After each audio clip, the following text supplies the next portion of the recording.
Good morning, everybody. Thank you. Please be seated.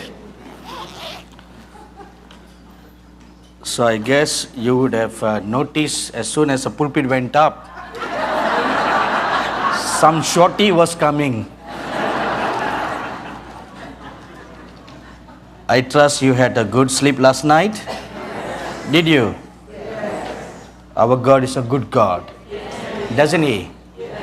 So I'm sure you had a wonderful breakfast this morning. Did you? What? Was it junk food?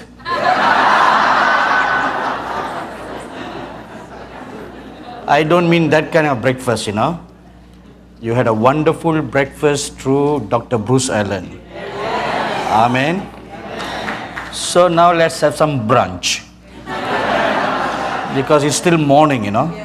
In a little while, it will be lunchtime. So we'll just have a cross between the two. Let's bow our head for a word of prayer. Our gracious and loving Heavenly Father, we come before your holy presence in the name of our dear Lord Jesus Christ this morning. Thank you for speaking to your dear children through your dear servant this morning. And one more time, we humble ourselves before you. We bow our hearts before you. We bow our heads before you.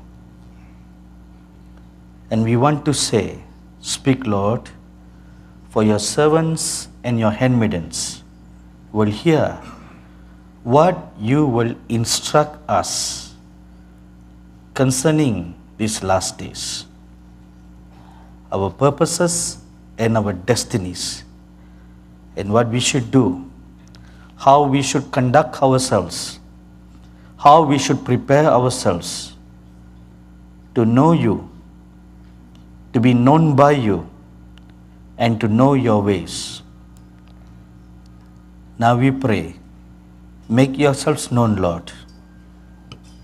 Make your ways known to us. I pray right now, Spirit of the living God, that you will cause to manifest the light of the glory of God to shine forth in each and every one of these saints' hearts, that it will enlighten them, enlighten their eyes, enlighten their ears, enlighten their minds, enlighten their hearts, enlighten their spirits, enlighten their souls, that it may receive in good soil, in good ground, the mysteries of the kingdom of God and the plans and purposes of God for our lives, for our ministries, and for the purposes of the kingdom for these last days. Teach us, Lord.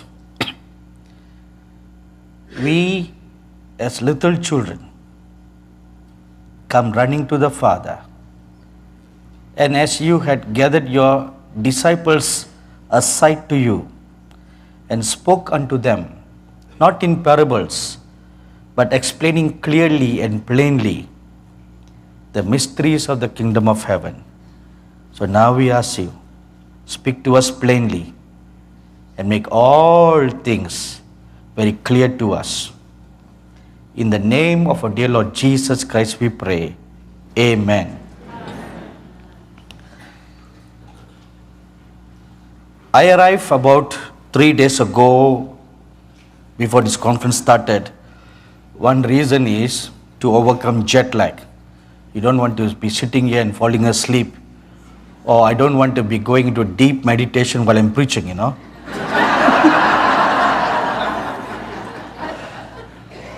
Or you may all would have thought I've been taken up in the spirit. When actually it's not. We are just sleeping. You don't want all that. So I spent the few days fasting and praying and waiting on God, asking the Lord, what is the word or the message that He wants me to bring here So on the 9th of August, at about 10 p.m. as I was waiting on God, I had a visitation from the saint, the prophet Moses. And he came and he spoke to me the messages that I should deliver at this conference. And the word that he revealed was concerning the last days ministry. How the last days ministry should be conducted. He said, firstly, it is going to be a kingdom-based ministry. That's the first sentence he spoke. The last days ministry is going to be a kingdom-based ministry. You know, we may have heard of this, excuse me, this term, kingdom, or kingdom-based, or kingdom living, or kingdom thing. And I too am familiar with all that. But then a question arose in my heart. Okay, what exactly, we can understand something from our earthly perspective, or from the many things that we have heard in the past concerning kingdom living, concerning kingdom this, kingdom that. We even can twist some of the kingdom stuff by saying, oh, God wants us all to be prosperous. That's kingdom thing. See, even that can be twisted and turned around for our selfish motives. So I had a question in my heart, and I looked up to him and I asked him, sir, what does it mean?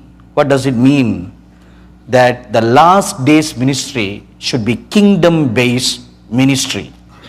And then there was this answer to my question. The first thing he said was, now look at the life of the Lord Jesus. That was the first question he told me. Look at the life of the Lord Jesus. And when you look at the life of the Lord Jesus, the very first message, the first sermon that the Lord Jesus ever preached is recorded in Matthew chapter 4 verse 17. And it says, from that time, Jesus began to preach saying, repent, for the kingdom of heaven is at hand. That is his first message. For the kingdom of heaven is at hand. Therefore repent. He did not say repent because I have come to save you from your sins. Although he is the Lamb of God that has come to save us from all our sins, rather he said repent, for the kingdom of heaven is at hand. And throughout his entire ministry of 3.5 years, the Bible tells us in Matthew chapter 4 verse 23, chapter 9 verse 35, Mark chapter 1 verse 14, and Luke chapter 4 verse 43, chapter 8 verse 1, and chapter 9 verse 11, that he always preached about either the kingdom of heaven or the kingdom of God. That was the crux of his messages. And all the parables that he spoke, they were all about the kingdom of God. He said the kingdom of God is like this. The kingdom of heaven is like this. So if you look at the ministry of the Lord Jesus Christ, he was stirring the hearts and the minds of the people heavenwards, that the kingdom of God is coming. And that's how he began his ministry. And then he says in Luke chapter 17 verse 1, the kingdom of God is in your midst. It's in your midst and within you. Now that is another deep subject. We don't want to go into that right now, but we'll just stick to the first part. The gospel of the kingdom, the preaching of the kingdom of heaven. And when John the Baptist started his ministry, the Bible tells us in Matthew chapter 3 verse 2, he too preached about the kingdom of heaven being at hand. So John the Baptist, being a forerunner to the Lord Jesus Christ, did not preach anything that was different, but kind of preface the ministry of the Lord Jesus, and he started by preaching. The first person in the New Testament who preached that the kingdom of heaven is at hand. Therefore, repent. So they were saying, if you want to enter into the kingdom of heaven, which has come very near to you, the qualification is you must repent from all your sins. Repent from this present lifestyle that is so accustomed to the traditions and the ways of the world. Now, if that is very important in the first century, how much more now when the kingdom of heaven is much closer to us than it was 2000 years ago. Right now, it is so flimsy, like just a thin veil separates us from the kingdom of heaven. Right now, within us, beside us, before us, that's how the kingdom of heaven is. And when the 12 disciples were sent out 2 by 2, the Bible says in Luke chapter 9 verse 2 and chapter 10 verse 9, they too preach the kingdom of heaven. The Lord Jesus Christ instructed them. He said, wherever you go, this is your message. Preach that the kingdom of heaven has come near you. And then when a young man came to the Lord Jesus Christ asking for some counsel regarding what he should do to inherit eternal life, the Lord told him, sell all that you have, give to the poor, then go and preach that the kingdom of heaven is near you.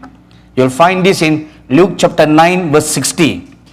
After the resurrection of the Lord Jesus Christ, and again he brought the same message of the kingdom of God to his disciples. He spoke to them concerning the kingdom of God in Acts chapter 1 verse 3. When the evangelist Philip went to Samaria to conduct the first ever mass crusade in the history of the world, the Bible says in Acts chapter 8 verse 1, he preached the kingdom of God. That was his gospel message. They did not just simply preach about Christ, but they preached about the kingdom of God.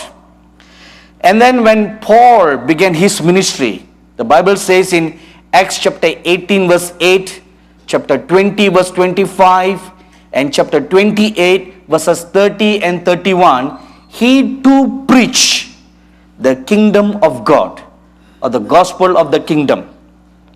Now, not only all this in history, but in the last days, the Lord Jesus himself said in Matthew 24 verse 14, the last days meaning the days in which we are living, and this gospel of the kingdom shall be preached in all the world, and then the end will come. So before the end can come, the gospel of the kingdom, like how it was preached in the olden days, will once again be trumpeted, being preached from one end of the world to another end of the world. Now, if you look at the scriptures very carefully, it talks about the gospel of Jesus Christ. And then it says the gospel of the kingdom of God. The gospel of Jesus Christ is the birth, the life, and the death of the Lord Jesus Christ. The gospel of the kingdom goes one step further. It includes all these three, and it also explains to us about the kingdom of God. Now we are to be transitioned to the kingdom of God. You don't want to live in the kingdom of Satan, do you? No. We are not made for that either. Because the moment you got saved, the Bible says we have been translated from darkness to light. If we are translated from darkness to light, and this world is ruled by the prince of darkness, so we are not citizens of this world, right? And we have been translated into the kingdom of heaven, light. In Christ Jesus, we are there. But now, in order to go there, you need to know what is the kingdom of God like. Right? Before you go somewhere, I'm sure you Google about a nation. Right? You find out something about a nation. And then it gives you all kinds of information about the nation. And then it also says how to get there. It gives you the weather. It gives you what currency they use. It also tells you whether you need a visa or you don't need a visa. It gives you all the information. Also the political information, the geographical information, the climate in the country. You know all about this thing before you go there. In the same manner, before we go to heaven, we need to know what is heaven like. And that is the picture the Lord Jesus Christ brought all during his ministry, preaching about the kingdom of God. You know, I've always wondered for a long time one thing. With all the modern technology that we have, with all the tons of wonderful men and women of God who have been filled with awesome powers of the Holy Spirit, who turned nations upside down. With all this, we have the radio, we have the internet, we have television, we have the printed page, we have every way of getting the word out. And now you have the mobile devices, people send out scriptures and words to everybody. With all this, yet 1/4 of the world is only evangelized. So like, for example, India. India has 1.1 billion people. And China has 1.2 billion. So we are in a close fight. Who will get the Guinness Book records for having the largest population in the world? You know, in the 70 years of India's independence, from the time the gospel came to India in the first century, brought by the Apostle Thomas, till now, the last 2000 years, the population of Christianity in India is only 3%. So what's wrong? Why only 3%? Oh, 3% is the official figure. Okay, unofficial figure puts it at 13%. But again, what is 13% compared to 1.1 billion? And then you have this 2000-year history from the time the gospel came. So where have we gone wrong? So this was a question in my heart for a long time, until one day the Lord spoke to me that in these last days the gospel of the kingdom should be preached. So when he spoke that, I made a research into the scripture, and I was overwhelmingly shocked that from the Lord Jesus Christ right up to all the disciples in the New Testament, means from the book of Matthew right up to the book of Acts, every one of them preached nothing except the gospel of the kingdom of God. Because they preached the gospel of the kingdom of God, the then known whole world was evangelized or prepared for the coming of the Lord God. So this is, I believe, the missing link. Today we preach not the gospel of the kingdom of God. We are preaching our gospel. Our own self-centered, selfish gospel. Our own understanding of how God looks like. So this must change in these last days. The last days ministries must be kingdom-based ministry. So this is number one. Number two, he told me, now let's look at the attitude of the Lord Jesus' work. His work attitude. John chapter 5, verse 19 and 20. So Jesus said to them, truly, truly, I say to you, the Son can do nothing of his own accord, but only what he sees the Father doing. For whatever the Father does, that the Son does likewise. For the Father loves the Son and shows him all that he himself is doing. And greater works than this will he show him, so that you may marvel. Now please look at these two scriptures very closely.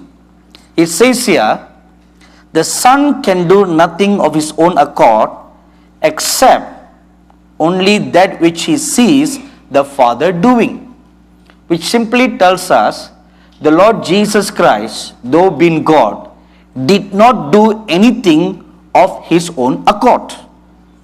The very word that he spoke, the very miracles that he did, every healing, were all done according to what God had shown him. Nothing more, nothing less. A classic example of this can be found in John chapter 5.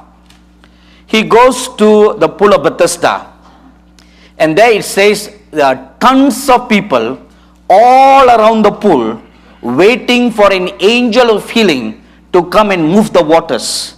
It is a belief that when the angel comes and moves the water, the first person who gets into the water will be instantly healed. So there are a crowd of people all around the pool. And the Lord Jesus comes there. He looks at everyone, but his eyes fall on one particular man who is paralyzed for 38 years. He walks up to him, heals him, and then walks away. You know, I used to imagine this scene many times like this. If any of today's healing evangelists was there that day, what would they have done? As soon as this man gets up, they'll say, excuse me everybody. Mic testing 1, 2, 3.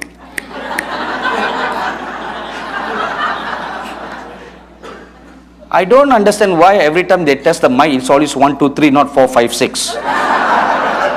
They always stop at 3. Anyway, let's stick to the tradition. Mic testing 1, 2, 3. Everybody, please look at this man. Cameras, please focus on this man right now. Because they don't travel alone. They carry their camera crew with them, you know. Say, cameras, everybody, come on, close up on him. So they have two cameramen. One close up on the man who was healed. The other camera, it's a wide shot with the evangelist and the man who was healed. And they interview him. Come on, tell us what happened to you. Right? And then, after this man shares his testimony, now how many of you believe that God can heal you? Everybody will be putting up their hands. Come on, everybody, get up to your feet. All those of you believe you are healing, come on, come up here, put $100.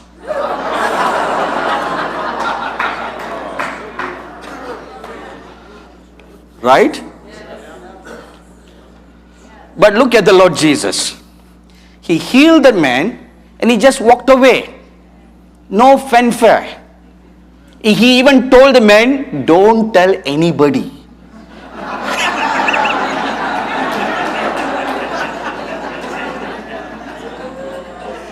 You know, I have pondered over this passage over and over again many times, why the Lord Jesus did what he did. And then I came to this conclusion. That was all the Father showed him to do that day. Say, go and heal that one man, period. And that's all the Lord Jesus saw in the vision. And that's all he was told to do. He went there, healed that one man, and then he walked away. Period. This is the attitude of the Lord Jesus Christ. This should be our attitude for this last days kingdom-based ministry. It's not going to be a self-promoting ministry. No more. All this was in the past. You should never ever look to any of today's ministries as your role model. All of them are corrupted. All of them are corrupted, become money focused, become self focused, become fame focused. Dump all of them, and you be kingdom focused. Amen. Kingdom focus, God focus. That should be the attitude of these last days remnant people. Your ministry must be kingdom based ministry. No more any man based ministry. No more any man made ministries. If you are going to be filled with the seven spirits of God and with the powers of the age to come, you must be a person who is kingdom minded, whose life is built on kingdom base, where yourself dies. It doesn't live anymore. When yourself dies, how will it look like? The Lord Jesus Christ is the perfect personification of that. He was utterly dead. Philippians chapter 2, verses 6 to 8 tells us, though he was God, he considered it not to be called, to be recognized, to be acknowledged as God, but humbled himself as an ordinary man. He went everywhere as an ordinary man, though he was God. This should be our attitude. You don't care for name, you don't care for fame, you don't care for the glory. God sends you, you wait on God, you hear from God, God tells you what to do, you go and do, and then you come back, period. No questions asked, nothing is collected. You know, the Lord Jesus, when he sent out his disciples 2 by 2, he said, take nothing for yourselves when you go. Take no money, take no nothing. Just go. Why did he say that? Because God provides for his servants. You know, when you work for the kingdom of God, how can God suffer you to beg? You know, when I interview my staffs, when they come to work for me, I tell them one thing. I always promise them. I said, I may not promise you a big fat salary like the commercial company can pay you, but I'll just pay you enough to take good care of you. I always tell them, even if I suffer hunger, I will make sure you and your family do not suffer hunger. If an earthly man like me can make such a promise, how much more our Father in heaven? How much more? He will make sure that those who sincerely, sacrificially work for him have all their needs been taken care of. He said, look at the fields, look at the flowers. Even a small ordinary lily flower is so beautifully arrayed, clothed, that not even Solomon in all his glory can be compared to the beauty of a lily flower. He said, look at the crows in the air. Have you ever seen any crow going to a factory to work?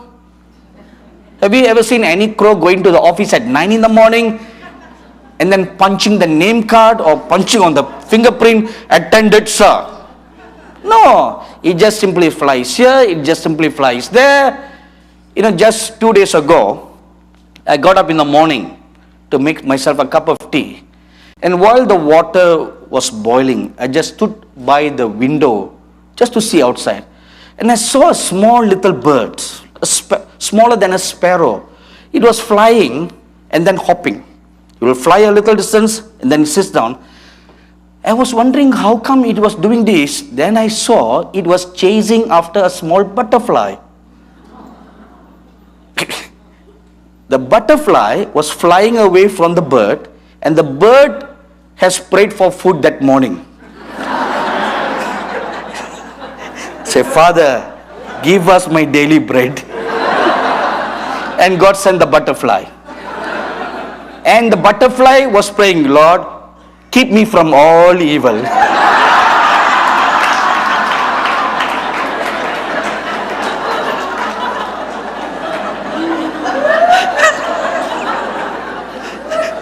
So whose prayer to here? So is God going to answer the bird's prayer, or is he going to answer the butterfly's prayer? So I stood there a whole 10 minutes to look whose prayer is going to be answered. And I saw this butterfly flying, and I saw this bird flying, and you know the amazing thing is, these butterflies fly a little distance and then he stops, and the bird flies and he stops. So I was wondering, why doesn't the bird just go and eat the butterfly? But it didn't do that. It just flies and then it stops. Because the butterfly stops, the bird stops. The butterfly flies, the bird flies. You see, God apportions food for us, food for creation. All creation cries out to God for food, and God stretches out his hand to feed the creation. If God can care to feed for his creation, how much more you who are made in the image and likeness of God? How much more? So, where is our faith? The reason why we have no faith, because we don't trust God. We don't trust God. We don't believe that God can take care of us. We believe more the lies of the devil to be very self-centered. This age-old life that started in the Garden of Eden. No, you will not die. Eat the fruit. Be independent. Declare your independence. Why do you need to rely on the word of God? You just stand on your own. It is all the way down to the ages. Now the last days remnant people must now go back to the original model.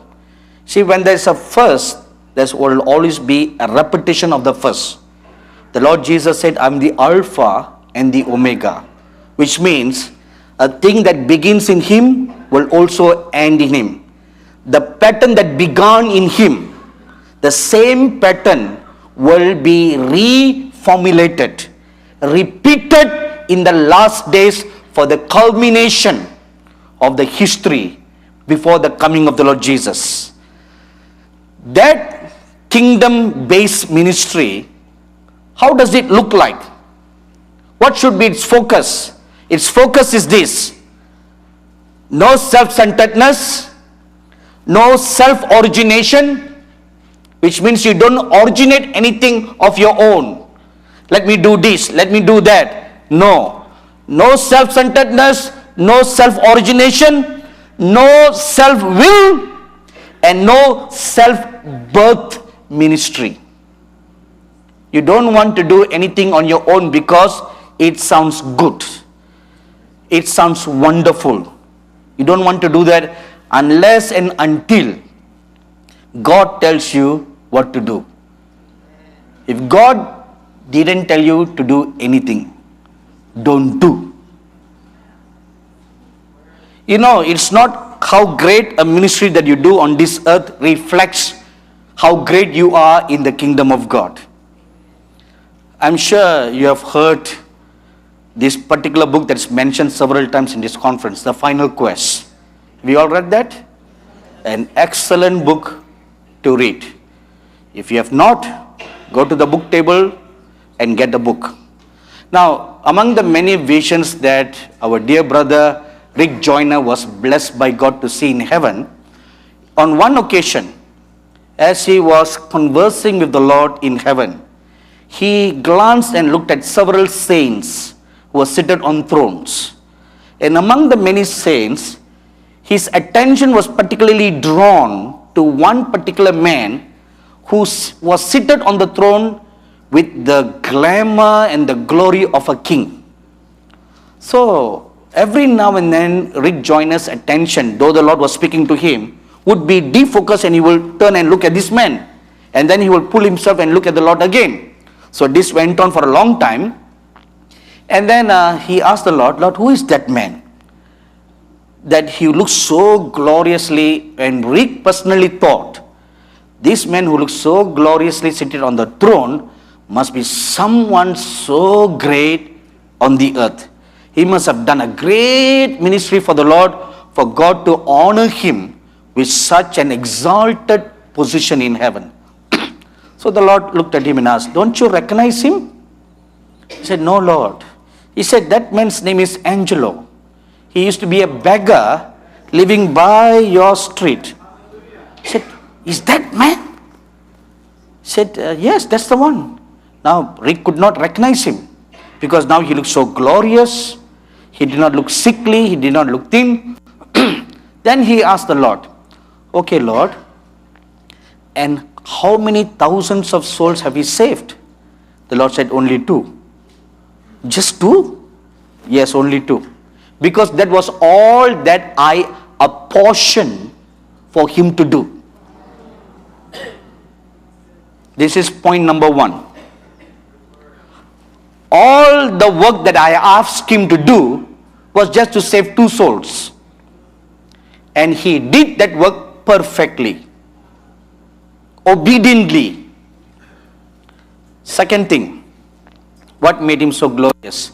So then Rick was very curious. He asked the Lord, how did he die? And the Lord told him, it was one winter night. It was so cold. There were a lot of homeless people sleeping on the street, including Angelo. And Angelo had a blanket and was just shivering in the cold. And when then he glanced and he looked at another man who had no blanket and he was just shivering in the cold. Angelo walked up towards him, covered him with his own blanket and cuddled him so that he'll be very warm throughout the night. Now Angelo had no blanket, so he just leaned by the wall and just shivered all throughout the night, and then he died. Because he loved not his life unto death. Because he loved his brother more than himself. This is now the reward that he has in the kingdom of God. You see, how we measure ourselves on this world is not how God measures us in heaven. Remember what the Lord Jesus said? The first shall be the last, and the last shall be first. The great shall be the least, and the least shall be great. So therefore, don't ever look down on anybody. Don't look up at anyone who's doing a great public ministry, and don't look down on any simple evangelist who stands in the streets to preach the gospel or who give out tracts. Never look down on anybody, because God did not make us a judge of anybody. You are no judge. There is only one judge. Right? About 30 years ago, I was invited to preach at a small city in South India, and for an all-night prayer meeting. In India, the all-night prayer meeting begins at 9 at night and lasts till 5 in the morning. So I went there at 3 in the afternoon or 12 in the afternoon. So the church committee had lunch with me, and after that, they had a little committee talk with me. And they went on naming a certain minister in our city and was criticizing him. And I was just listening and didn't say anything. They went on with everyone giving their opinion, what is right and what is wrong. So then they turned and asked me, what do you think? So I thought, well, we all have our 2 cents worth of opinion, don't we? So I contributed my 2 cents of opinion. And then they went on. I said, no, this is not healthy. So I stopped them. I said, guys, all of you go away. I need to pray and get ready for the evening meeting. So they all left. And then I went into my prayer closet and I knelt down to pray. As soon as I knelt down, a saint entered into my room. Have you heard of the Maharishi? Yes. He came into my room. And he looked at me and he said, do not judge anything before its time. That was the first sentence. Do not judge anything or anybody before its time, for you will not know what will be the end of such a thing. I was so scared, that my 2 cents of opinion is being displeased in the eyes of God. So that day I totally repented and made a vow that for the rest of my life I'm not going to open my mouth and speak against even 2 cents or 1 cent. No cent. Even though you may know it, you zip your mouth because you are not the judge. In line with that, let me share with you an example from the life of the late brother Kenneth Hagin. In the 50s, he was preaching at a church, and there was a wonderful move of God in the meetings. One particular day, the glory of God came down in the meeting, and a new believer in the church stood up and gave a wonderful prophecy. And everybody knew that he truly was anointed by God to deliver a true word from the Lord. Even Brother Hagin had an inner witness that it was truly from God. But what surprised Brother Hagin was, in the front row of the church, there were 4 praying mothers. Every church has praying mothers, or if not, praying grandmas. Right? And these praying grandmas or mothers were always used to giving prophecies in the church. Every time there is someone giving prophecy, it's always one of the 4. So when one of the 4 did not stand up, but it came through an unknown man, it surprised Brother Hagin. So anyway, he just brushed it away. After the meeting was over, he was driving back to his hotel. And then as he was driving, he saw this man who just gave a prophecy, also walked down the street. And then he made a left turn into a street that is populated by brothels. So Brother Hagin was shocked. This man is walking into the street to go and visit a prostitute. How can he do that? He was so filled with shock, anger, and surprise. This man was a moment ago giving a wonderful prophecy, truly anointed by God. The next moment, he's going to the prostitutes. He was shocked. Anyway, he said, okay, it's none of my business. It's that guy going to visit the prostitute. What can I do? So he went to his hotel room and he went to sleep. But he could not sleep. The events of the day began to play in his mind. He saw him prophesying, and then he saw him walking down the street into where to meet a prostitute. So he said, no, I must ask the Lord. So he knelt down and asked the Lord, Lord, how can you use this man who was visiting a prostitute? So the Lord appeared to him. And the Lord asked him, what is your problem? So he told the Lord the whole thing. And then the Lord told him, now let me show you what actually happened. And the whole scene was replayed to him in a vision. He saw him walking into the lane where all the brothels are, and then vision paused. And the Lord asked him, isn't this what you saw? He said, yes, Lord, that's exactly what I saw. Then the Lord asked him, do you know what happened after that? Because you drove past by. You didn't see what happened after that. Then the Lord told him about this man's past life. He said his past life, he always frequents brothels. That was his past life. So as was his custom, without him realizing, his feet turned into this particular street where he used to frequent all the time. But then after a few steps, he suddenly realized where he was, and he knelt down and cried unto me, repenting for walking into the very street where he used to frequent before. He repented, he got up, and he came out of that place. Now you didn't see all this. And how quick you were to pass a judgment on him.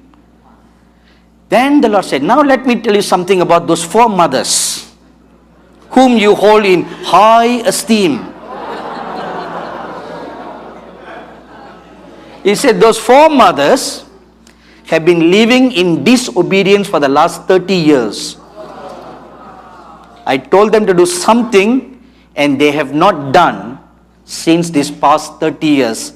And that is the reason why my spirit did not come upon them and it came upon that man. You see how we look at things and how God looks at things. So who are we to pass a judgment? Only God is the judge. Till the day a person dies, we have no right to judge a person. Because till the last breath leaves our body, we have tons of opportunity to repent. After death, no more opportunity to repent. But till you have breath in your nose, till your heart beats, till there's life in you, you have opportunity after opportunity after opportunity to repent. Even at your deathbed, you can repent and still be saved into the kingdom. Absolutely possible. The Gospels proves that. Till then, we have no right to point an accusing finger at anybody. Now, these are all our attitudes of the past based on our self-righteous attitude, which we should get rid of to be part of the last days remnant group.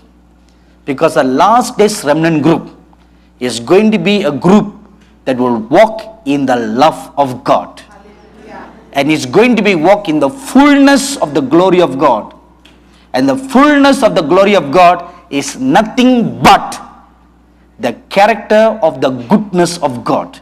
You are going to know the goodness of God in all its totality, just like how it was revealed to the prophet Moses in Exodus chapter 34 verses 6 and 7. When he wanted to see God's face, God said, I will make all my goodness go before you. And the Lord revealed his name. His name embodies his sevenfold character that is found in those scriptures. That's who God is. And if you're going to preach the kingdom of God, you better have the kingdom of God within you first. It should be within you first before you can preach it. The kingdom of God. That is one of the secret of what the Lord just said. It is within you. Not outside you, within you, inside you. Once it is, once it's inside you, then your heart and your life will be transformed. And it will appear like what it says in 2 Corinthians 6:16. You will see the Lord Jesus within you. He'll walk in you and talk with you and you with him. It's amazing. He says within you. He will walk inside you. Just like how he walked in the Garden of Eden and talked with Adam. That same experience will be all within you. Because within you is not just lungs, heart, stomach, intestines. That's what the body, physical body looks like. But the spirit is not like that. The spirit is the kingdom of God. So in that kingdom, Christ must be there. That is the secret of what the Lord Jesus said.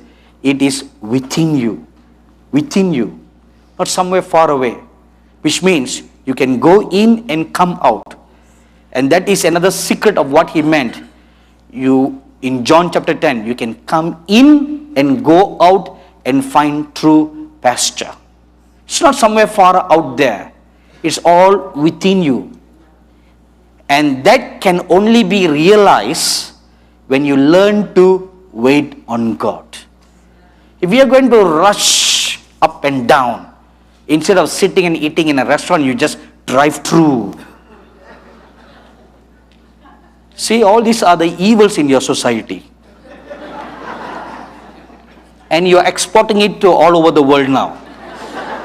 Even India has a drive-through McDonald's and drive-through KFC. We have inherited all your models of business. So they are all rushing through now. No one is sitting and enjoying a good meal. See, you have a 1 minute scripture, a 1 minute meditation. And you just hear and you go. You're no more sitting down, waiting on God and meditating the word of God. These are the lost art of being transformed after the image of the Lord Jesus Christ. Now, cut yourselves away from all this. The only way you are going to be a kingdom-based person is to first be transformed in the renewing of your mind. Do not be conformed to the things of this world, but be transformed. Romans chapter 12 verse 1. Die to all this so that you can be alive. Now these last days ministries must be kingdom-based ministries. Have that written in your heart. Last days ministries must be a kingdom-based ministries. So how should it be a kingdom-based ministries? Number one, you must get your call from heaven directly. You know, a person can walk up to you and prophesy, this. Good. But you must hear from God directly. You must get your call directly. And in these last days, the last days remnant will hear directly from heaven. Let me give you a few examples. The call of Moses, Exodus chapter 3, verses 2 to 12. An angel of the Lord manifested in the burning bush, and God spoke to that angel, calling Moses to the ministry. Look at the call of Gideon, Judges chapter 6, verses 11 to 24. An angel of the Lord appeared and gave the call to Gideon. And the call of Samson, Judges chapter 13, verses 2 to 7. An angel appeared to his mother and spoke to her concerning the baby that's going to be born and how the baby is going to grow up to be a judge of Israel. And look at the call of Isaiah. That is the most dramatic of all. Isaiah chapter 6 verses 1 to 10 says, his eyes were opened and he saw the counsel of God in heaven. And he saw the counsel of God, he saw the holy ones, the sons of God gathered unto before God, and then he heard. You know, this is a strange experience that Isaiah had. He was in two worlds at the same time. He was on this earth and he was in heaven at the same time, participating together with the council there. And he heard, whom shall I send? And he put up his hand. Here I am, Lord. A call that came directly from heaven. And look at the call of Jeremiah. In Jeremiah chapter 1 verse 5. Even before he was born, even before he was formed in his mother's womb, while he existed in heaven, he was called by God, or rather sent by God with a purpose. His name was already Jeremiah in heaven. His name was not given Jeremiah on the earth. His name was given Jeremiah in heaven. And then God said, before you were born, I already knew you. You know, many years ago, a dear friend of mine, a pastor in Chennai, the city where I come from, his oldest daughter gave birth to her second son. And they asked me to dedicate the baby. So they brought on a particular Sunday where they was going to dedicate the baby.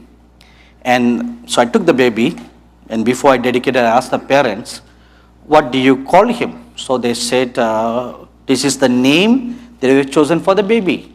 Okay, fine. I took out the baby in my hand and I closed my eyes to pray. As soon as I closed my eyes, my spiritual eyes saw into heaven, and I saw the prophet Elijah together with a company of prophets standing in heaven.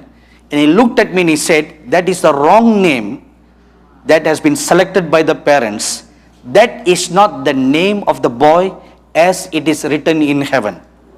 So don't dedicate this baby, because that is the wrong name. Wrong name nullifies your destiny. You see, Abraham, his destiny was changed, his name was changed. Abraham. Sarai, her destiny changed, name changed. Sarah. Jacob, destiny changed, name changed. Israel. So likewise, you already have a name. So I looked at the parents. The whole church was all looking at me. I said, I cannot dedicate your baby because this is the wrong name. That is the senior pastor's daughter. So be it. So I gave the baby back, and I was about to get off the church and go down to sit when the daughter, she pulled my hand and said, Uncle, please, what should we do? They were very afraid, thinking that they had done something wrong. I then explained to them, now this is not the name. That is name of this boy in heaven. Why don't you and your husband spend some days praying and asking God what is the name, and then I will come and dedicate the baby. So I walked away, and the father called me, said, please come. Why don't you pray right now and ask God what is that name? I said, that's not my responsibility. That's your responsibility. Then the father said, but you started all this.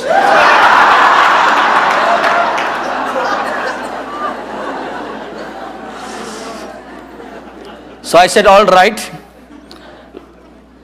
On an exception. This is not a norm that I always do. This is just an exception. Because the pastor is a very dear friend of mine. So I took up the baby in my hand, and I looked up and I saw the council again. And I asked the Saint Elijah, so what is the name that is determined for this boy in heaven? And then Elijah told me, this is the name that is written in heaven for him. Now tell it to the parents. And then with the name came the call of the boy. His call and his destiny. And then I told them, said, this is what I was told. Do you accept it? They said, of course, uncle, please dedicate our baby. You know, today, that boy is 5 years old, and he's walking in the office of a prophet. And that was what I was shown when I was holding him as a baby. See, the destiny of what it is in heaven, the call. There was another time where I was called by the Holy Spirit to pray for a friend of mine, a pastor, for his wife. I knew she was pregnant, and this was just maybe a couple of weeks into her pregnancy. Before, through scanning, you can even determine the sex of the baby. So as I was praying in the Spirit, I was caught up into heaven, and I went into a room, a very large room. I didn't know what this place looked like, but there was a gigantic brain, as huge. Let's say the room was about this size. The brain was so huge, it extended from one end of this room to the other end of this room. It was that huge big. It literally looked like a brain, like how we would see in pictures, you know. So I stood behind the back end of the brain, and when I saw the brain, I knew in my spirit it was the mind of God. And then I was transformed into a small ball of light, and I entered into the mind of God. And and I traveled from, you know, the brain has many lobes that wiggles around. So from one end of the brain, I travel at the speed of light to the other end of the brain. And every now and then, I would just brush against the flesh of the brain. And every time my skin touched the flesh, I received a revelation about the baby, the fetus in the woman's womb. So the first thing I received was, she's carrying a baby boy. The next was his name. He shall be called Samuel. And then next was how he should be trained, how he should be brought up, how he should be taught from the day he was born or formed in his mother's womb right up to his 25 years of age. His entire life was shown to me. So when I came out of the vision, I called the pastor and I told them what I saw. And they were so excited. Today, that boy is 20 years old. And the mother told me that whatever that I told them before he was even born has all come to pass in his life right up to the 20th year of his life. And he was walking in the anointing just like the prophet Samuel. See, heaven has a destiny. Heaven has a call for you. And you need to know what is that destiny. What is the call? You don't step out thinking what is your call or what you want to do. You must find out what is heaven's destiny for you. When you wait on God, when you talk to God, when you call on God, He will come and speak to you. This is your destiny. For this purpose you were born. Look at what Mordecai told Esther. He said, for such a time as this, you were brought into the kingdom. Which kingdom? The Persian kingdom. Esther, originally Hadassah, was born a Jew. She should not become the queen of Persia because disqualified. But her uncle, Mordecai, changed her name from Hadassah to Esther so that she can become the queen of Persia, not because she can be the queen, but for only one purpose, to save her people from extermination. All this was planned even before Esther was born. Look at the destiny of God and how she was positioned. There were so many beauties who paraded that night. That was the first Miss Universe contest. First in the world. They all walked one by one doing their catwalks.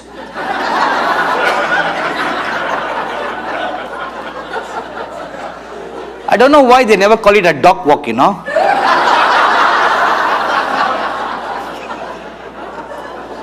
It's always a catwalk. Anyway, I wonder if a cat walks like a woman. So, they were all doing these catwalks, and King Xerxes was just bored he was just looking and admiring all the beauties, and then walked Hadassah, Esther. And the Bible says, as soon as he saw her, God touched his heart. It was a hand of God went and touched the king. He said, this is to be your queen. She may not have won the crown in the first place, but because of the hand of God that touched the king, he selected her. Because it was the purpose of God for her to be positioned in the palace. Only she could save her people. No one else could. Only she could. So God positioned her. She was strategically positioned. Just like Joseph. He was strategically positioned in Egypt. Because there's going to come a worldwide famine. And God's men must be there to save the whole world. So, what is your destiny? What is your call that God has for you even before you were born? You need to find that out. Because the last days people are going to do kingdom-based ministries. Look at the call of John the Baptist. In Malachi chapter 3 verse 1, even before he was born, there was a prophecy. 400 years before he was born, there's going to come one who will prepare the way of the Lord.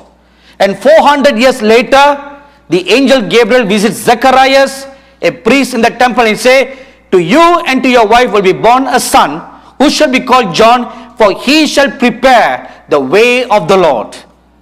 400 years later, that prophecy was fulfilled. And God spoke of John the Baptist 400 years before he was born. And the same thing concerning King Cyrus. 500 years before he was born, his name has been mentioned in the Bible. There's going to come a king. His name shall be Cyrus. And God will use him. 700 years before the Lord Jesus was born, there's a prophecy in Isaiah that his name shall be called Emmanuel.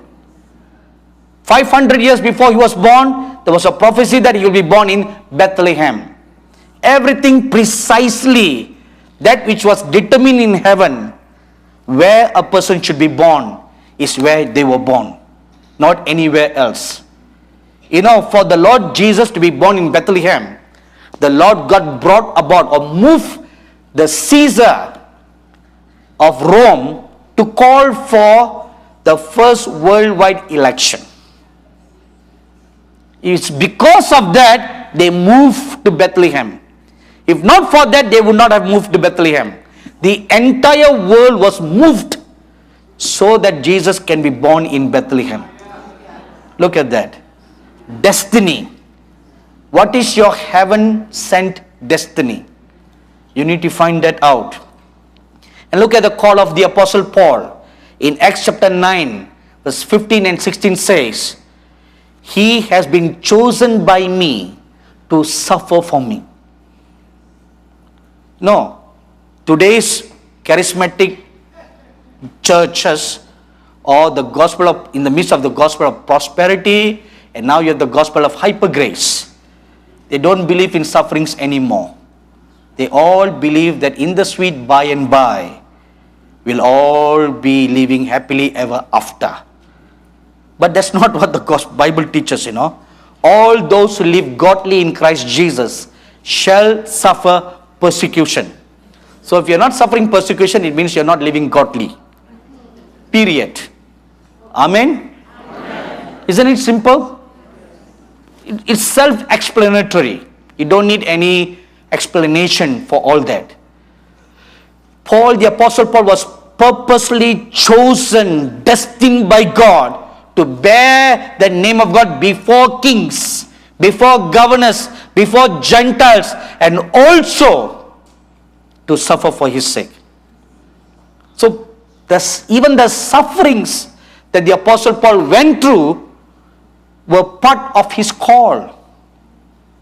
So if you are suffering for the sake of Christ Jesus, don't resist it. It is part of your call. But don't go around telling everybody you are suffering for the Lord when all for mundane things. You know, for mundane things, they'll say, I'm suffering for the Lord. I'm called to be a sufferer.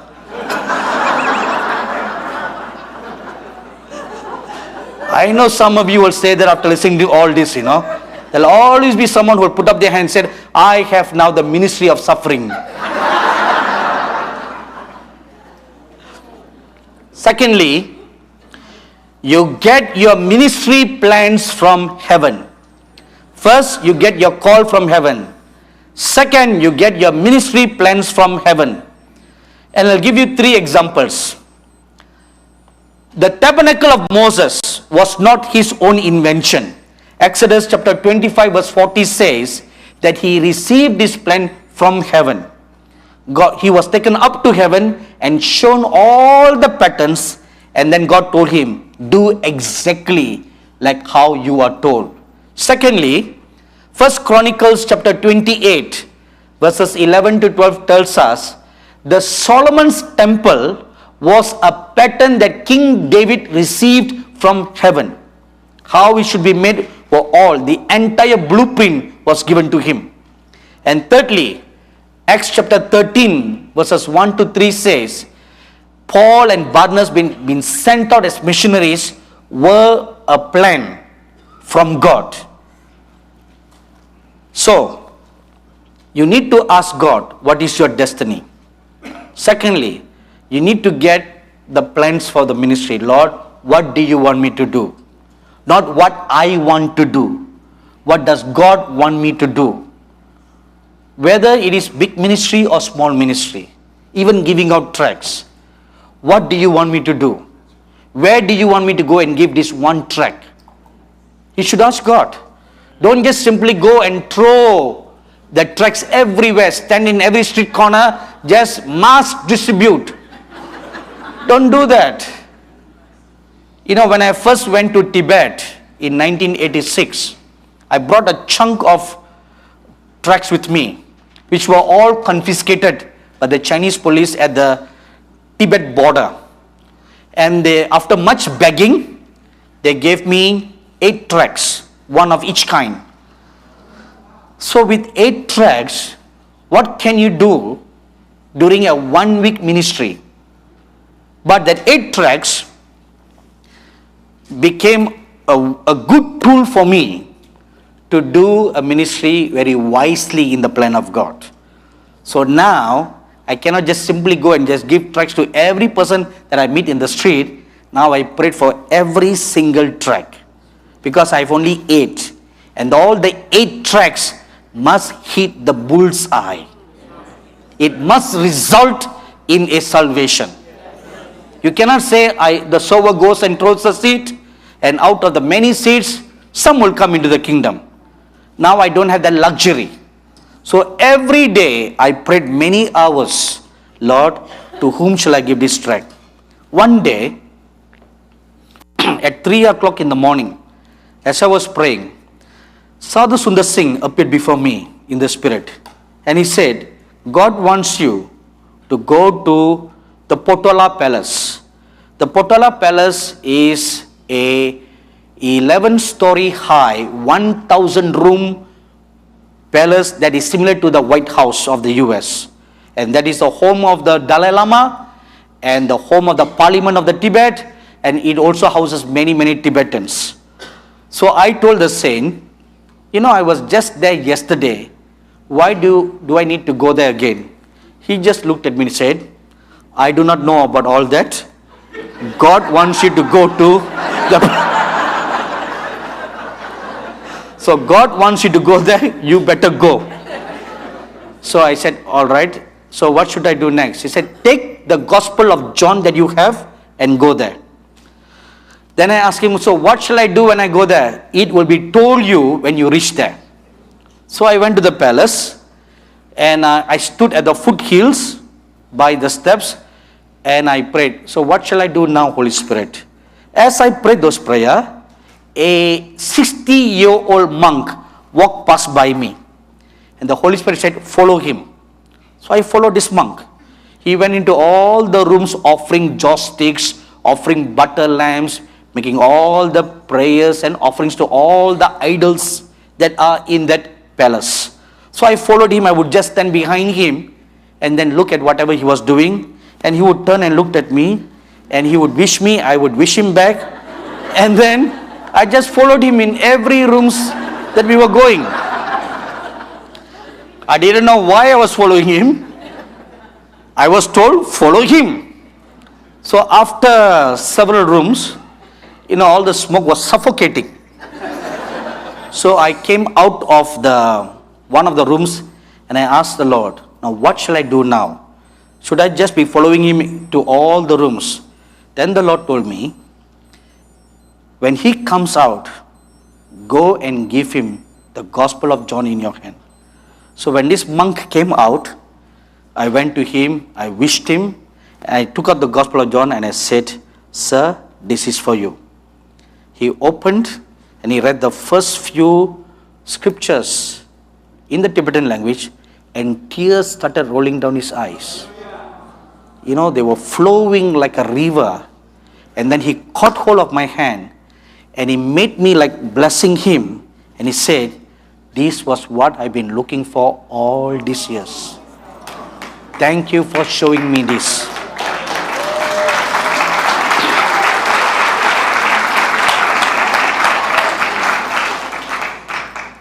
You see, this is how you do ministry in these last days.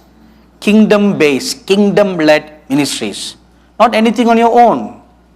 And on another occasion, I was in another city in Tibet. Again, I was visited by Sadhu Sundar Singh at 3 o'clock in the morning. And he told me, this particular monk that you are going to meet today has been appointed by God to be saved today. So share the gospel to him. I was dumbstruck by that sentence, He said, he has been appointed to be saved today. See, God has a plan when you should be saved, when a person should be saved. I was so surprised by all this, So when I met that monk that day, he was supposed to take us to another monastery, which is a 10 minutes drive from our meeting place. Now, if it is going to be a 10 minutes drive, it's difficult to share the gospel in 10 minutes. So I told the monk, we shall walk to the monastery, which is about 5 kilometers or 5 miles away. He said, it's so long. I said, don't worry, we'll take a slow walk. So I had another companion with me who always interprets for me in the Chinese language. So I told him, while we are walking, you share the gospel to him and I will pray. And today, he must be saved. So we started walking, and the other pastor, he was sharing to him the gospel. And after walking for 3 miles, I felt in my spirit, now is the time. So I told the pastor, okay, now ask him this question. Is he ready to accept the Lord Jesus? And the pastor stopped and he asked him the question, and the monk said, yes. And we knelt down right on the roadside. And he opened his heart and he accepted the Lord Jesus Christ as his personal Savior. And 2 days later, he was baptized in the Holy Spirit and he was speaking in unknown tongues.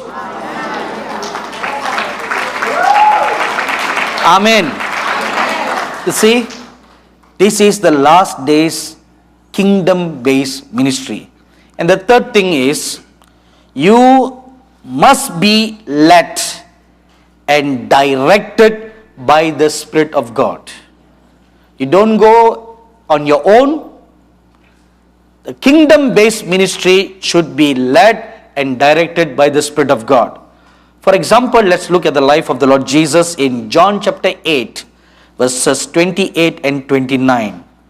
So Jesus said to them, when you have lifted up the Son of Man, then you will know that I am He, that I do nothing on my own authority, but speak just as the Father taught me. And He who sent me is with me. He has not left me alone, for I always do the things that are pleasing to Him. Now please look at the last phrase in verse 28. I do nothing on my own authority, but I speak even the words that the Lord Jesus speaks. He speaks just as the Father shows him or teaches him. The last days kingdom-based ministry must be led and directed by the Spirit of God. You don't go anywhere on your own. You don't do anything on your own. If you do anything on your own, it's no more kingdom-based. It's not kingdom ministry. It's your own ministry. If you want to be a people of the last days, filled with all the 7 spirits of God. Once you are filled with the seven spirits of God, like the Lord Jesus was filled with the Holy Spirit without measure, you cannot be you. You are no more you. You are no more your own anymore. You have been bought with a price. You don't belong to yourselves anymore. Which means you have no name for yourself. You have no right for yourselves. You have no opinion for yourselves. You don't. You have surrendered it all. A kingdom-based life is a totally consecrated and dedicated life. That's what it is. Totally consecrated. You don't live for yourselves anymore. Now, how is the kingdom-based ministry directed by the Spirit of God? You know, it's already 1 and I should have stopped right now. I always have a great reputation to be a long-winded speaker. Not like my other brothers, you know. They all stop right on time. Pastor, shall I stop now? Sure? You sure? Is it okay? Yes. You will fast this afternoon? Yes. So that you come for the soaking? Okay, how is the kingdom-based ministries directed by the Spirit of God? The Holy Spirit inspires, motivates, and leads you. It is a ministry that is motivated by the Holy Spirit, inspired by the Holy Spirit, and led by the Holy Spirit. Which means everything that you do, you are kneeling down and praying and asking God what you should do, what you should not do. This is the reason why the Lord Jesus spent many hours in prayer every day, seeking God for every work that He should do. Not something you set out to do on your own. The sermons that you preach, the messages that you preach, where you should go, all should be led or planned. Your schedule is not your schedule. It is a schedule made in heaven, fostered in heaven, designed in heaven, and then given to you. This is what you should do. This is where you should go. This is where you should not go. This is where you should be. This is where you should not be. It is more important to be centered in the will of God, where God wants you to be, than be a man pleaser. You know, Brother Neville and I have been friends since the year 1993. And in the last 10 years, we've been conducting a conference in Israel since 2008. He was with us in the year 2008 and 2009. From the year 2010, he could not come. But in the last 2 years, I write pleading letters to him. You must come and be with us. And every time he writes back to me, he said, you know, I went and prayed and the Lord said, don't go. See, though we are friends, he is not obligated to go somewhere because of friendship.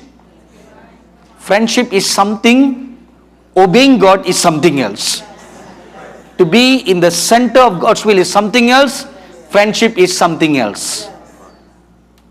See, you don't compromise the will of God. You don't bend, you don't twist the arm of God to making you go because your friend asked.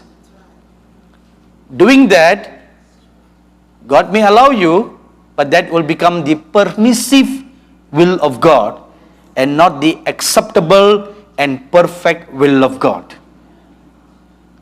So I always write back to him, I respect your decision, period. Then I don't ask him again till the next year. Then the next year I write to him, can you please come this year? He said no. Okay, fine. Then the following year I write again.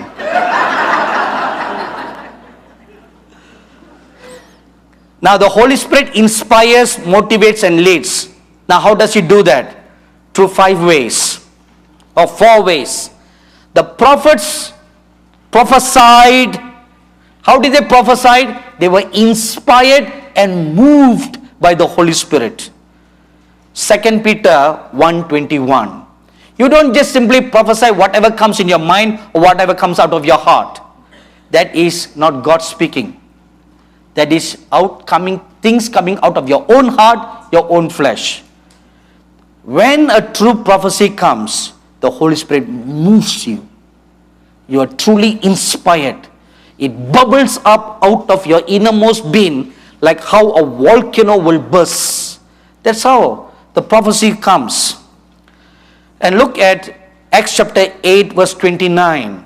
The Holy Spirit directed Philip where to go to do ministry. And Acts chapter 10 verse 19, chapter 11 verse 12, the Holy Spirit directed the Apostle Peter to do ministry among the Gentiles.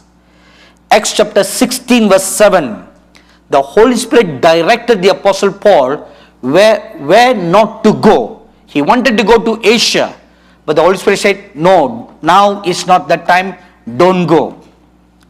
And he didn't go. Secondly, firstly, the Holy Spirit will come to lead us, guide us. Secondly, the Lord Jesus Christ, He will come, manifesting Himself in visions or in the Spirit to lead and to guide. In Acts chapter 1 verse 8, after His resurrection, He told His disciples, He guided them to wait in Jerusalem for the baptism of the Holy Spirit. In Acts chapter 9 verses 5 to 6, He appeared to the Apostle Paul in a vision and encouraged him what he should do. In Acts chapter 9 verses 10 to 15, the Lord Jesus appeared in a vision to Ananias the disciple and told him what he should do. He was led and directed.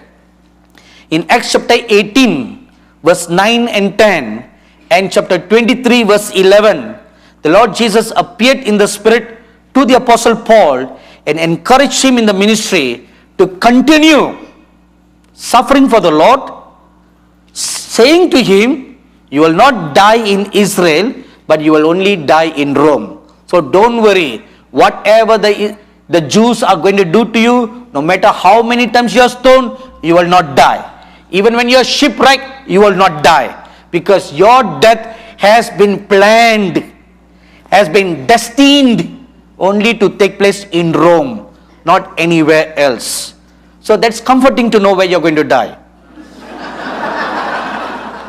See, at least you know that place of your death. See? So till then, anywhere else, you will never die.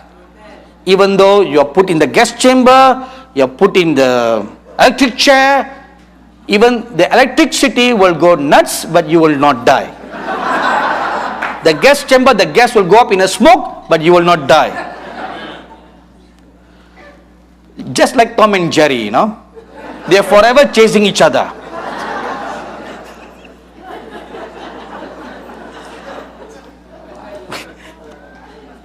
And then, in Revelation chapter 14 verse 1, the last days remnant prophetic company are led by the Lamb of God.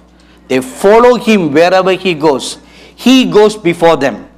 This is the heritage of the last days kingdom-based ministry. You don't do things on your own. So the eyes of God are looking out for such people, filtering out such people, the remnant. You must be so sold out, so utterly consecrated and dedicated. Just like a virgin girl, she guards her virginity from all corruption. In the same way, you guard the simplicity of your faith. You guard the simplicity of your conscience. You guard your soul and your spirit from being corrupted by the world. You keep yourself like a pure virgin girl. Your spirit is virgin.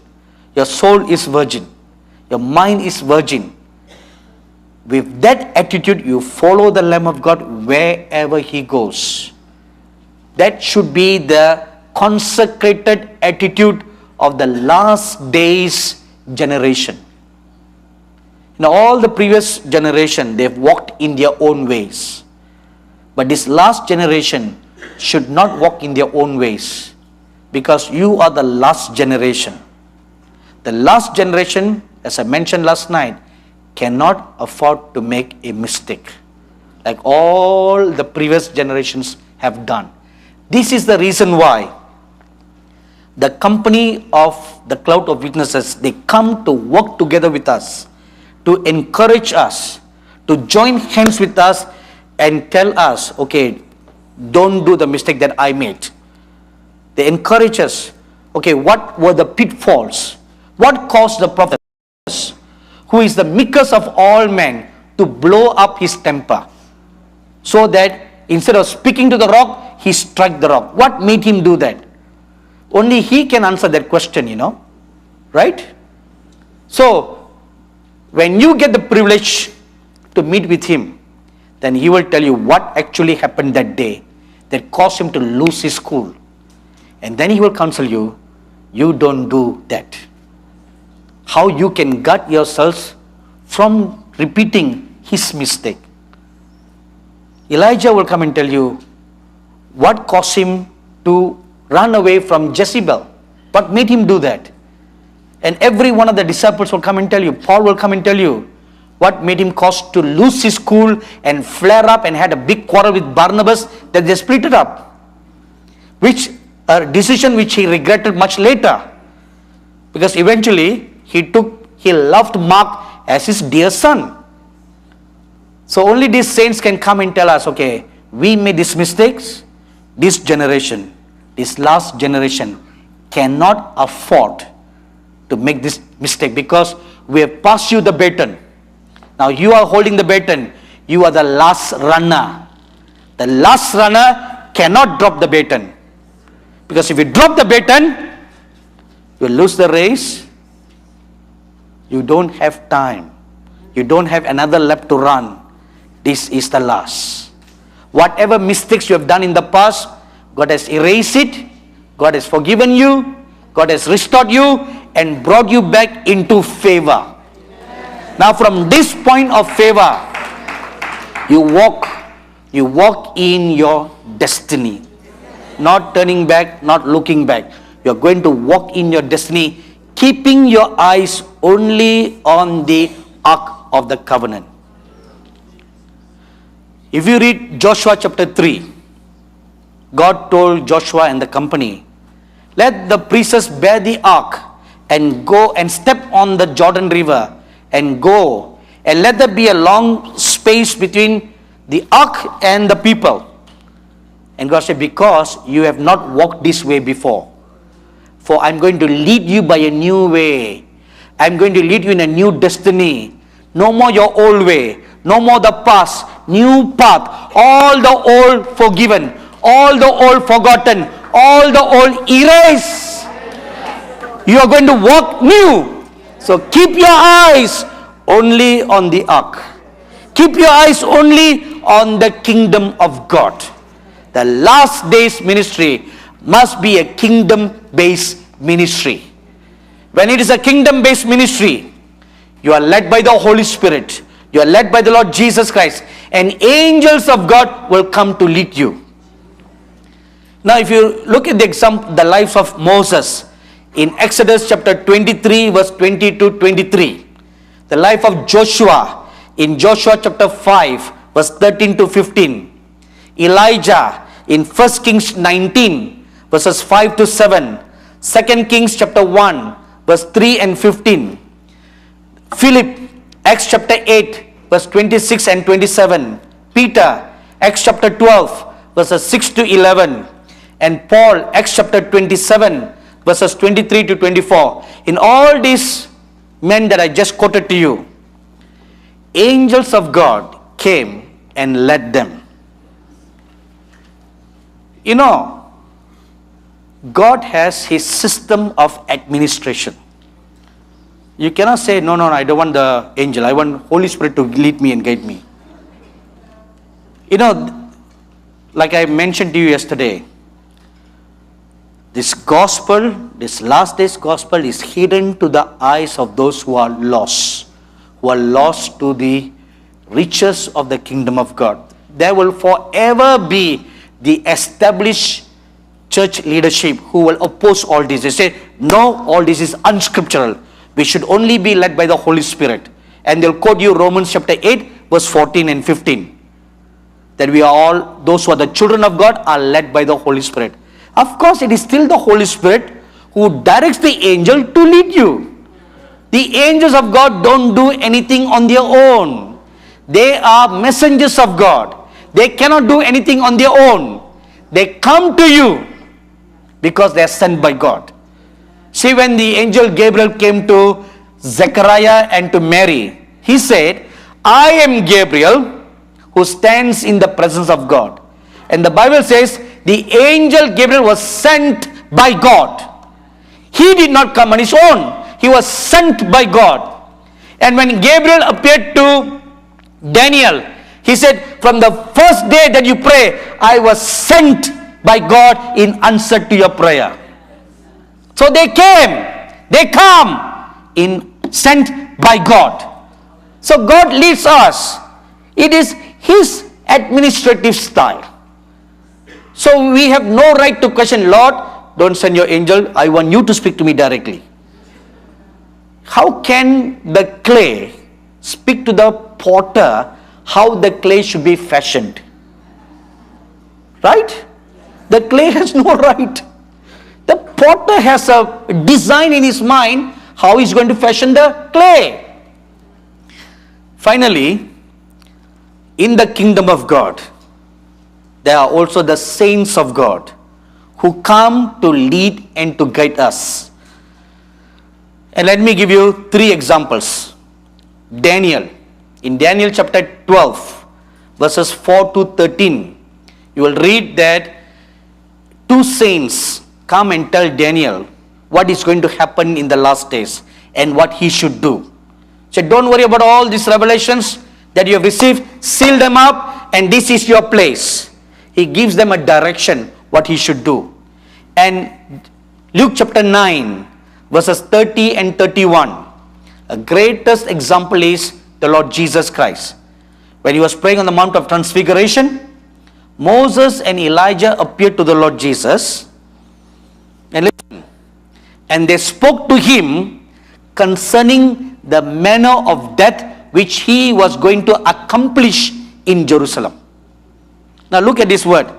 They spoke to him concerning the manner of death, which means they were quoting to the Lord Jesus Isaiah chapter 53. They were quoting to him all those things. They spoke to him, said, this is what is written of you, therefore this is what you are going to fulfill.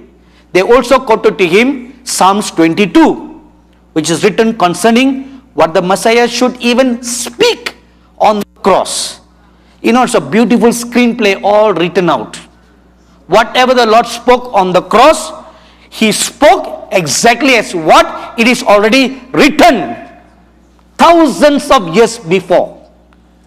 And all this was conveyed to him by Moses and by Elijah. This is something strange. The Father God speaks directly to the Lord Jesus, right? And there, on the Mount of Transfiguration, after Moses and Elijah left, the Father God appears and he speaks to the Lord directly. Since the Father God appeared and spoke directly to the Lord Jesus, why didn't the Father God himself spoke also concerning the manner of death which he was going to accomplish in Jerusalem? He could have, couldn't he? Yes. But that is the Father God's administrative style. He sent Elijah and Moses. Go and speak to him. Thirdly, the John. In Revelation chapter 1 verse 1, it says, now turn your Bibles with me. This is very important for us to see, so that this will nail the coffin tightly, so that you will have no more doubts concerning this speaking to death confusion. You have Revelation chapter 1 verse 1? All right, let's look at it. The revelation of Jesus Christ which God gave unto him to show unto his servants things which must shortly come to pass, and he sent and signified it by his angel. Now underline that, his angel, unto his servant John. Do you have the word angel in your Bible? Yes. So it is an angel, right? Yes. So an angel was sent by God to speak to the Apostle John. Everybody agrees? Yes. All right. Now turn with me to Revelation 19. And let's look at verse 10. And I fell at his feet to worship him. So who is this? It is that angel that has been speaking with John and giving him a guided tour in heaven. And I fell at his feet to worship him. And he said unto me, see thou do it not. I am your fellow servant. Now an angel cannot be a fellow servant. Right? Okay, it gets worse after that. And of your brethren. Now angels never call us their brothers, because they are our servants, sent to minister unto us the heirs of salvation. So how can this angel say, I'm your brother, I'm your fellow servant? And he gets worse further. And have the testimony of Jesus. Now the testimony of Jesus is a spirit of prophecy, and that spirit of prophecy is not given to the angels. It is given only to the servants of God. So who is this then? Okay, now turn with me to Revelation chapter 22, verse 8 and 9. And I, John, saw these things and heard them, and when I had heard and seen, I fell down to worship before the feet of the angel who showed me these things. Then said he, the angel, unto me, see thou do it not, for I am your fellow servant and of your brethren the prophets. Now we pause here. How can an angel be a prophet? Answer me, people of God. How can an angel be a prophet? An angel cannot be a prophet. Everybody agrees? Yes. So who is this then? One of the prophet saints in heaven. Everybody agrees? Yes. Now it is this prophet saint who was sent by the Lord God to speak to John while he was still in the island of Patmos. And then when John was called up to heaven, and it was this same saint who gave him a guided tour of the whole thing in heaven. So God sends his saints in glory to come and speak to us and guide us. Why does God do that? Hebrews chapter 11 verse 40 says, all the great heroes of faith that you read in Hebrews chapter 11, they are not complete without us. So which means they all are waiting to partner with you in these last days to complete that which is lacking in them, or that which has been left incomplete in them. Okay, let me throw to you two examples, okay? Did the prophet Moses completed his ministry? Did the prophet Elijah completed his ministry? See, I didn't say all that. All the cameras are looking at you. You answered this question. So, if Moses did not complete his ministry, which means it will be completed, right? Yes. So if Elijah did not complete his ministry, it will be completed. Now, another thing. Did Samson complete his ministry? No, he died prematurely, right? So that needs to be fulfilled. So you go down through all the lists of the great heroes of faith mentioned in Hebrews 11. The Bible says they all died in the hope, waiting for this last days remnant, so that they will now join their hands with you and work together with you, and their ministry will be completed through you in these last days.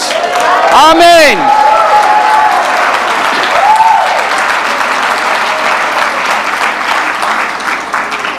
I'll continue this message tomorrow. Let's stand up for a word of prayer.